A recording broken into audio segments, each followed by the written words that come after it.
Hi, this is Dr. Linda Horton, and this is the Helpful Homeschooler. Today, I would like to talk to you about the curriculum that you have that you really feel like you need to finish at the end of the year. So, you've gone all year long. Sometimes things happen.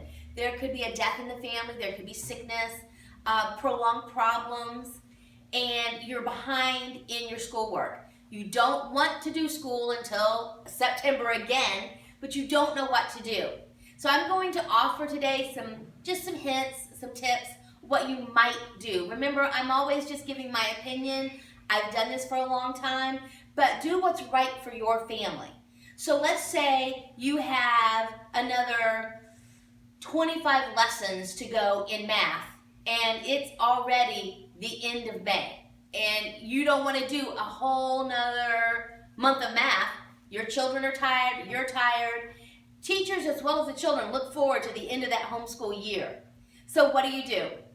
There's a couple of things. I believe it should be finished. Let me tell you why. So let's say your child is in 4th grade. When they start 5th grade, absolutely they're going to review 4th grade. But in that, there are going to be things that they expect them to know that they have learned the year before. If you did not cover it, there's going to be gaps. And gaps start out really small and become really big if we haven't covered all the material. Science, social studies, that can be a fill-in thing. That's usually cyclical. It goes and goes. It goes around. They sometimes study the same thing from a different point of view. I'm not really worried about science and social studies. I'm not really worried about spelling. But my concerns are math and English. So let's say you have 25 lessons in math to go, 25 lessons in English. How are you going to handle it? There's a couple of ways. One of the ways is you do the main subject of your math. Let's say they're on multiplication. And you know multiplication is a foundational thing, so they need it.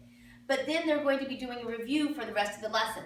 So concentrate on that main item and have them do every problem that has to do with that main item.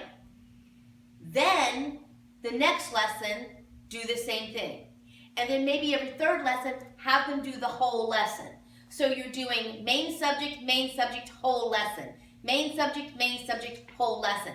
Depending on your child, you might be able to do 2 main subjects in one day. Depending on your child. You don't want to overstress them. You don't want to overstress yourself.